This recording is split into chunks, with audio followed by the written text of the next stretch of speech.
What's happening, everybody? Welcome back to the channel. Welcome back to another WNBA video. We have ourselves a 4-game slate to dive into for Wednesday, August 13th. So we're going to break down and analyze each of those 4 games. We're going to talk about which way that I'm leaning as far as the points of the spread, and we'll also go over a couple player props that I found in those games that I like. And when it's all said and done, make sure you check right down there in that pinned comment. You'll find a link down there that's going to send you over to the Guy Boston Sports website. That's where you're going to find all of my final plays for these games listed for free.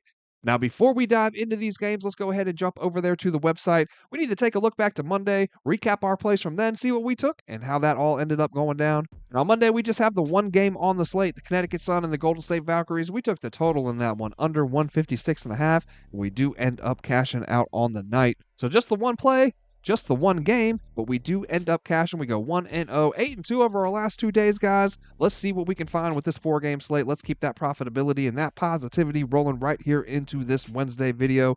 Smash that like button down there for me if you can. Hit subscribe if you have not already.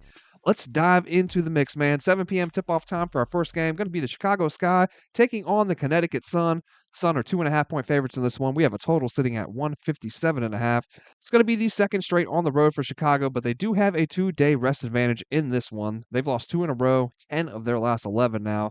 They sit at 8-23 on the year. They're 13-18 against the spread, and on the road, they've gone just 3-12 straight up, 8-7 to the number. The Sun, they're coming in off of a 17-point loss on the road to the Valkyries their last time out. They're going to be back home here for the first of 2 straight. They've gone 4-11 straight up at home, 8-7 against the spread. They're just 5-26 so far on the season, 15-16 to the number. That's going to be the second head-to-head this year between these two. The Sky won that first matchup by 12 in Connecticut back in mid-June, but we got to keep in mind that they did have Angel Reese available in that one. Not only was she available, but she had herself a game, man. She just so happened to have a triple-double in that one. 11 points, 13 boards, 11 assists to go along with 3 steals and 2 blocks as well. Man, now she's listed as a game time decision here currently, but I've seen nothing indicating that she's going to be back here for this one, man. And it's another, hush hush tale. What's been the case for, 95% of the injuries so far in the WNBA this season. Why no info ever, man? It's so bad that half the fans are now questioning if players are faking injuries, and that's something that you're never going to hear from me personally, man. I don't think that's the case, but that's where we're at. That's where we're at, man. Fans are actually questioning that. Then looking at the Sun and their side on the injury report, Tina Charles did sit out the previous game. It was the back end of a back-to-back, so she should be good to go here for the Sun. No injuries to report otherwise on the Connecticut side. But yeah, man, fresh off of a back-to-back, this is going to be the Suns' third game in 4 days, while the Sky have been off for the last 3 days. Looking at them in their last 5, both of these offenses, man, they're really struggling. The Sun are just second from last for shooting percentage overall from the field, third from last for three-point shooting percentage. The Sky, they're sitting at ninth for field goal percentage and second from last for three-point shooting percentage. Each of these teams is bottom 3 in points per game over their last 5 as well. 75 points per game for the Sun, just 69 points per game for the Sky. The Sun will look to push the pace, though, man. They're going to look to get out and transition. They're coming into this one sitting at second for fast break points over their last 5. The Sky, they're giving up the second most such points. And Connecticut is forcing the third most turnovers as well. That's going to help them get out on the break. Chicago themselves, they turn the ball over the most in the league this season. The Sun have given up the most points in the paint this season, though, and even without Reese, man, the Sky do have both Cardoso and Elizabeth Williams down low. They're both bottom 2 for offensive rating over the last 5, but the Sky have been better defensively. They're sitting at 8th for defensive rating, while the Sun are dead last. So, man, I see a few things. I see a few ways to get to the Sun here, but ultimately I'd be leaning with Chicago. I just think that they have enough down low to give this Connecticut team some trouble in the paint. Looking at the total, man, these two, they landed well under this line in their first matchup. They hit at only 144. Connecticut has gone under in 4 of their last 6, Chicago in 5 straight. The Sun do sit at just ninth for pace on the year. The Sky are sitting at 10th, so I'm going to lean under looking at this game. Next up, we're going to be looking at the Golden State Valkyries taking on the Washington Mystics. Mystics are 2-point favorites in this one. Total opened up 151.5. It's moving down 148.5. 7:30 p.m. tip-off time for this one. We got the Mystics. They're back home here after a 4-game road trip. We're going to have a 1-day rest advantage here over the Valkyries, who will be on the road for the first of 2 straight after 3 in a row at home. Golden State, they've won 2 in a row, 5 of their last 7, and they've covered in all 5 of those wins as well.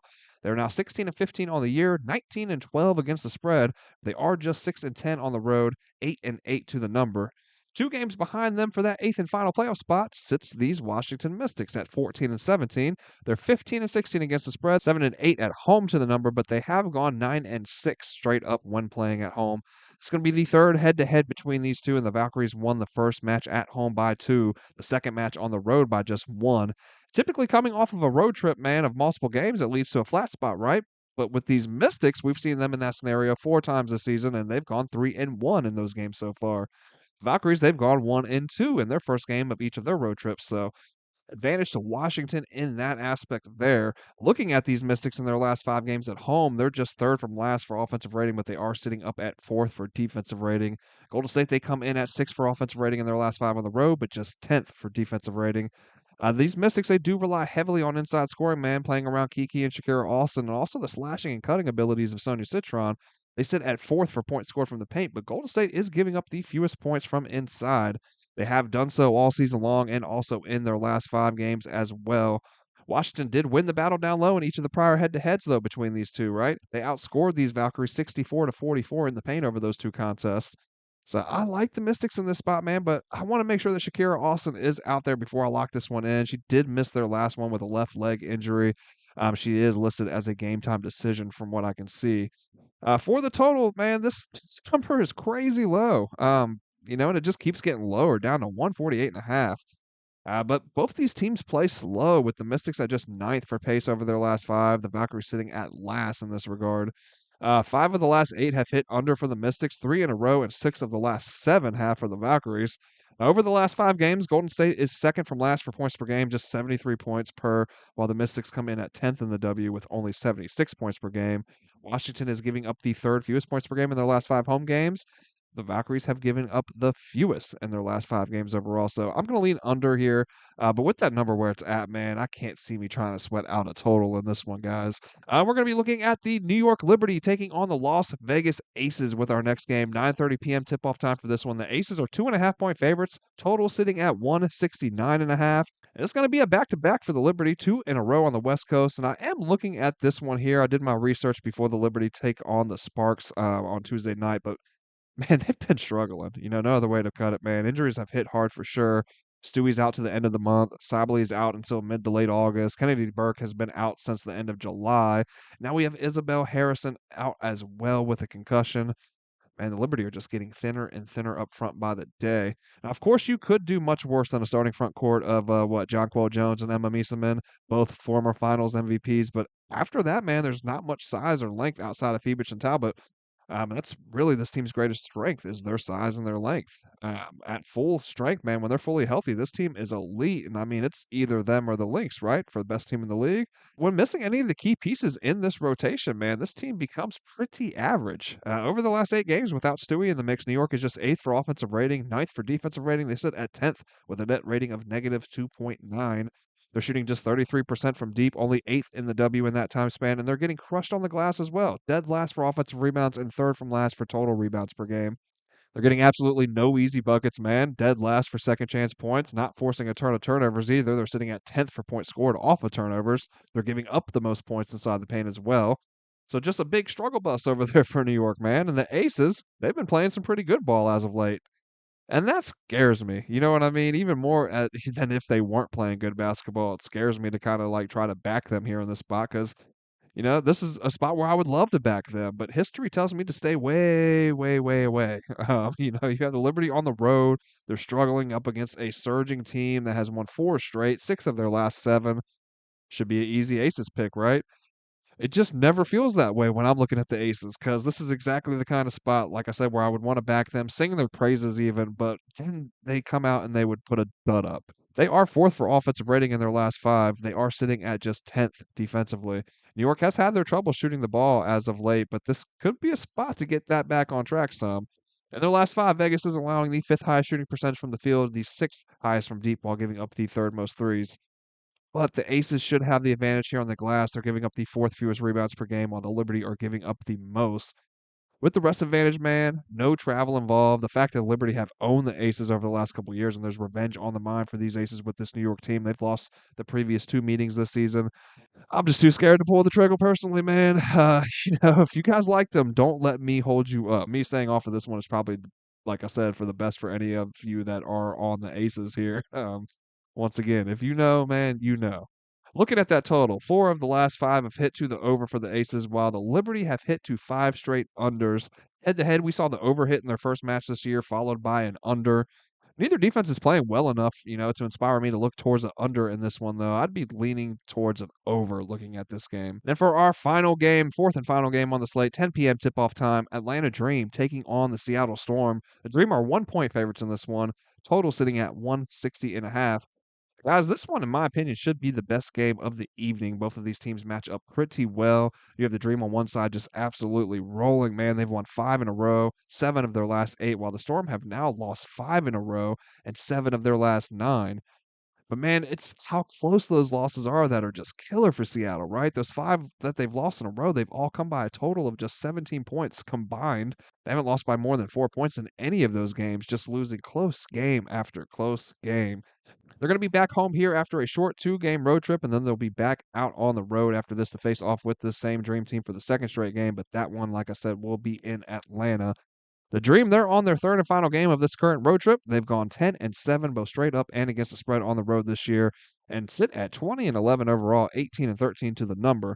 The Storm, they do come into this one 16-16, and after being in contention for the second seed not that long ago, they now find themselves fighting to get a hold of that eighth and final playoff spot. They sit at 14-18 against the spread, just 5-11 when playing at home. Now, over the last 5 games, the Dream are second across the board for offensive, defensive, and net rating. The Storm sit at 4th offensively, but just ninth for defensive rating. Seattle is leading the W in points scored from the paint over their last 5. Atlanta is giving up the 4th most such points. The Storm are shooting 70% from inside the restricted area. They're hitting the 4th most shots from that zone and the 3rd most shots from outside the restricted area.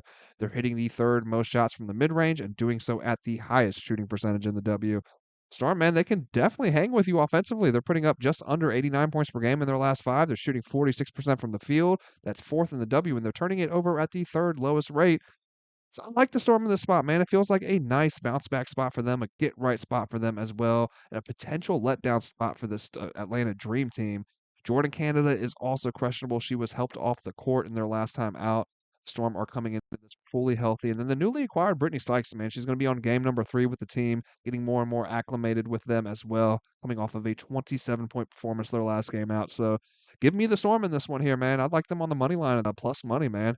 And then for the total, they have hit to the over in each of the prior 2 head-to-head meetings this season. The Dream have hit to the under in 2 in a row now, though, going over in just 2 of their last 5. But the Storm have hit to the over in 3 straight, 5 of their last 6. Atlanta, it's not like they're not scoring a lot, you know what I mean? They aren't landing on these unders for any reason other than their solid play defensively. They're still scoring 88 points per game over their last 5, as are the Storm, who was also averaging a league-high 92 points per game allowed to the opposition over their last 5. That's Seattle. So the Dream, they're giving up just 74 points per game. But while I don't think I see, Seattle give up 90 plus here to the Dream in this one, I don't think Atlanta holds the Storm team close to that 74 points per game average here either. I think we get up and over this number pretty easily, guys. I'd be looking at it over in this one here. Then we got a couple player props I want to look at. Let's go ahead and jump over there to Outlier for that. And guys, if you have not gotten on the Outlier yet, make sure you check down there into the description. You'll see a link down there that you can get a free 7-day trial to try out Outlier for yourself, and you will absolutely love it, man. Let's go ahead and look at this one here. Looking at Ryan Howard, her points over 11.5. They're super, super low for Ryan, right? You can see she's hit that in 8 of her last 10 games, 70% on the season, averaging, just under 16 points per game. And then head-to-head, we can see that she's crushed this mark in the last 3 games, 33 points against Seattle earlier this season as well. So that number, though, it's sitting so low because she is on a minutes restriction. We can see looking at this last 5, she was out with that injury that she suffered against the Fever back in early July. She's been out for almost, pretty much a month. Made her return against Phoenix there a few nights ago, but only played 16 minutes. So there is the chance that she's still going to be on that minutes restriction. Just like the injury report, I could not find any information on that. The more and more I dug, the more frustrated I got because I just could not find anything. But it feels like one that's just kinda worth taking a flyer on, you know what I mean? If Ryan plays any more than those 16 minutes, we got a good chance of her getting up over 11.5 points and hitting that just 12 points, like I said, averaging just under 16 points on the year, and we can see that she had a bad shooting night in her first night back, right? Very rusty, I would imagine, after a month off, 0 for 7, 0% shooting, obviously, on the night, so she got those 4 points off of free throws. So I looked for her to have a better shooting night for one in her second game back. And then also, if she's not on a minutes restriction or at the least playing more than those 16 minutes, if we can get her up into the 20-minute range, you know what I mean? That the low 20s, I like our chances of getting up and over that mark as well. So Ryan Howard over 11.5 points is sitting at minus 120 over there at FanDuel. I also like Sonia Citron of the Mystics, her 3-pointers over 1.5.